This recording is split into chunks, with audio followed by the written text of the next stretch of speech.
Today I'm going to show you how to replace the U-joint. This slip yoke came off of a '08 Toyota Tacoma, but the principle is the same as far as the replacing a U-joint. And a couple of little tricks. I'll actually show you two ways to take these things off and put them back in. Let's go ahead and get started.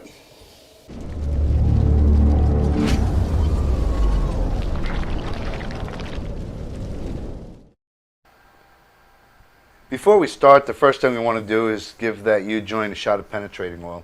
I use Free Oil, great stuff. It's got me out of some tight jams in the past, and I always keep a can or two around of it in the workshop.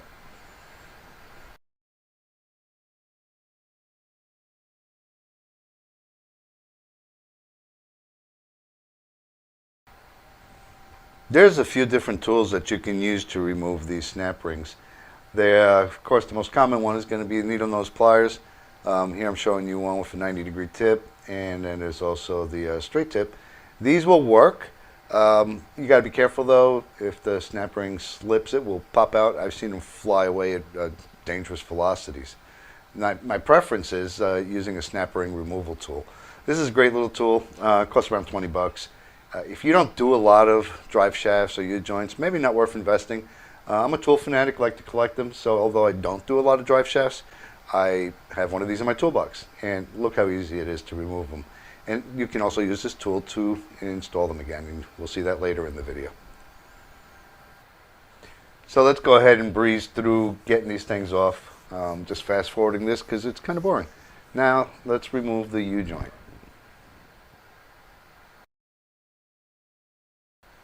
Yeah, of course, there's a couple of different ways to do this. I'm going to cover a few of them. One of them is using the bearing removal tool. This actually is a good way to do this. The only problem I have with it is that the far end, the end opposite of where the screw is, has to be lined up perfectly. If it's not, you'll only get it so far. The U-joint itself will stop because it hits the edge of it.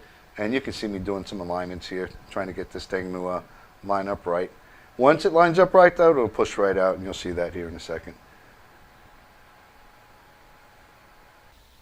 Right now I'm using the bearing removal tool to push the bearing cup in the U-joint through.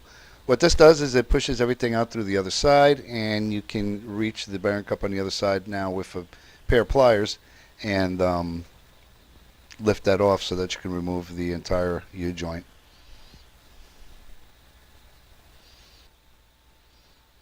Here you can see the bearing cup. It's somewhat depressed. It's not depressed all the way because I'm going to show you another method to remove the U-joint without using the bearing removal tool.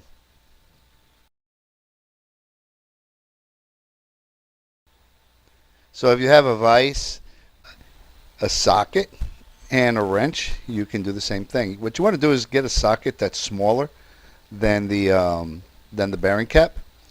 And what we'll be doing is lining that up inside of the vise, putting a wrench that has an open end that's larger than the bearing cup on the other side. And we're going to use the vise to basically push that through into the wrench. So just stand by and watch. You'll see what we're doing.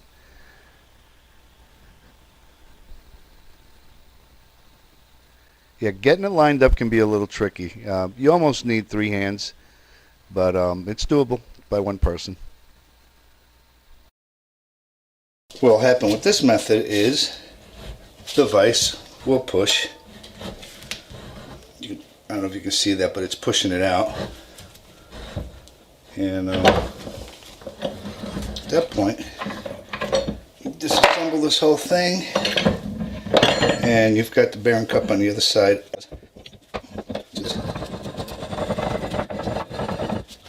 You'll be able to get that off with a pair of pliers.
Got that piece out.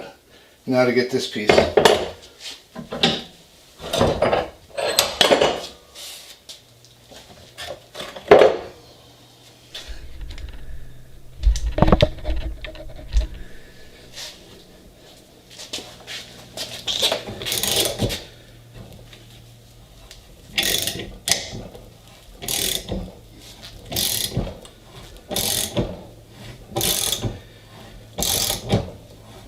So this has got to be lined up perfectly, otherwise it wouldn't be moving quite that easy. And again, that's the challenge with using the bearing puller, is that it tends to slide off the other end. And then and the lucky thing is it pushed it right out, so that's neat, because normally you'd have to do is go in through this side, push it out so you can grab it, but it fell out. So here's the old one.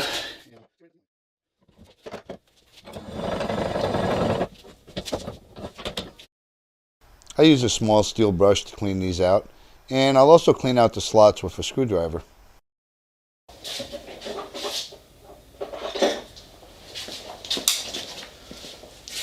It's a good time to clean out this groove. Here's a close-up of me using a screwdriver to clean out the groove. I want to make sure there's nothing left in there that might get in the way of the retainer clip when we put the U-joint back together. I want to get this ready to put it back together, so I'm going to flip it over and give it a final cleaning with a paper towel.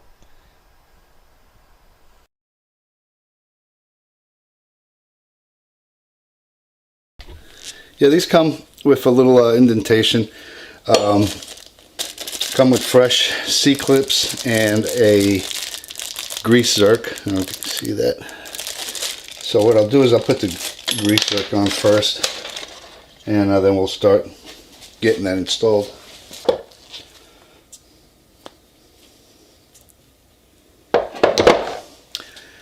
One of the things you'll see is needle bearings inside of these. Really important that they all stay lined up and none of them collapse and fall inside.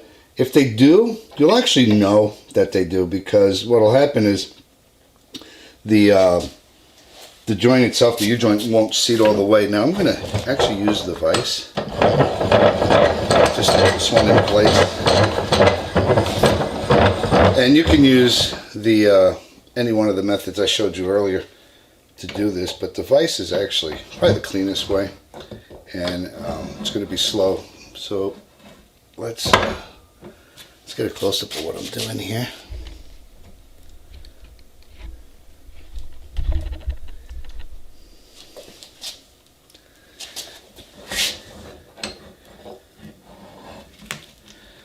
I'm just going to start setting it in.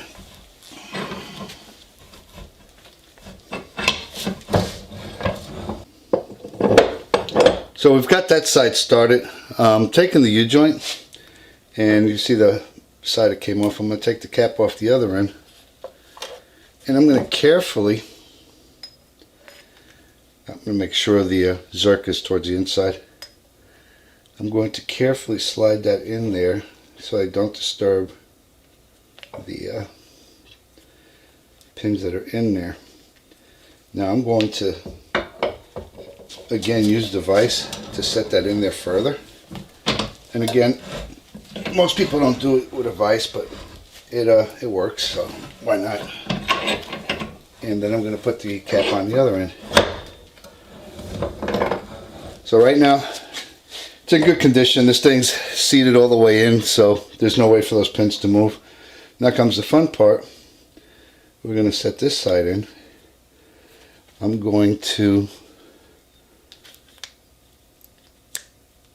make sure that, and it looks like some of the pins may have dropped.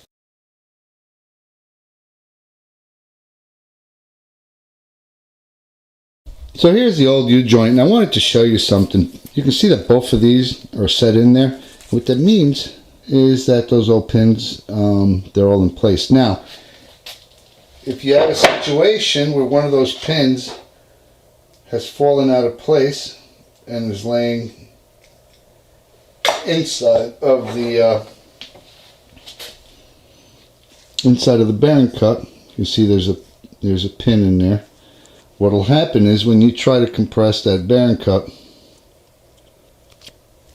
it will not seat all the way. So look at the two. You can see the one here is seated all the way. This one here is set apart, probably about 1/16 of an inch away, and it will not go in there. You can beat on this all day long and compress on it, it will not go in there. So that's going to be the first sign that one of those pins has fallen down. And unfortunately, you got to disassemble it, pull this out, and it's actually quite easy.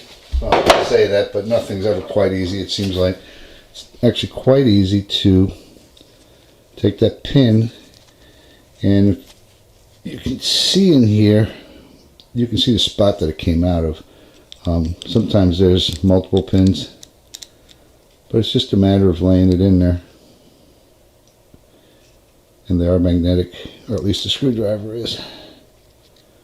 And there you go. Now, that one is laid in there. Everything's in place, so it should go flush. And what you can see now is that both are flush. This is the old U-joint, so I'm not going to try to salvage it. And actually, it was in really good condition. Had a broken Zerk, but I'm glad I replaced it, so not a big deal. So here you go. Both of those are perfectly in place now. I'm going to take these off so we don't have any accidents with these things. Yeah, I think the pins dropped on that side, so let me pull that cap off and double check. Nope, it's fine.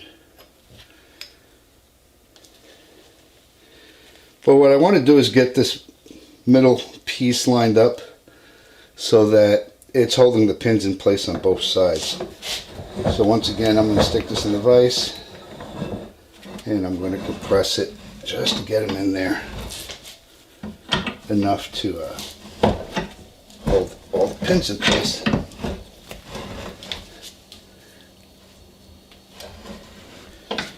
Now this is not going to be all the way in, because in order to be all the way in,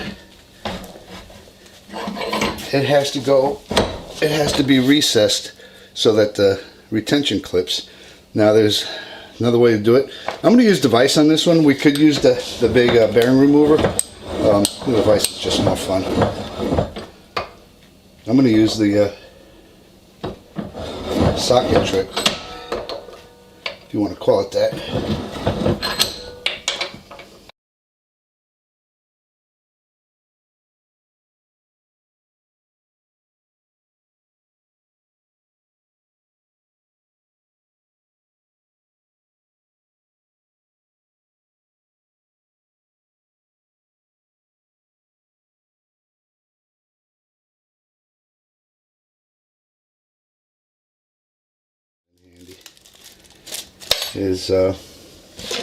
Once again, we've got this tool. Just got to place it in there. I'm going to use the very tip edges of that tool to depress it and get it in there, and it snaps right into place.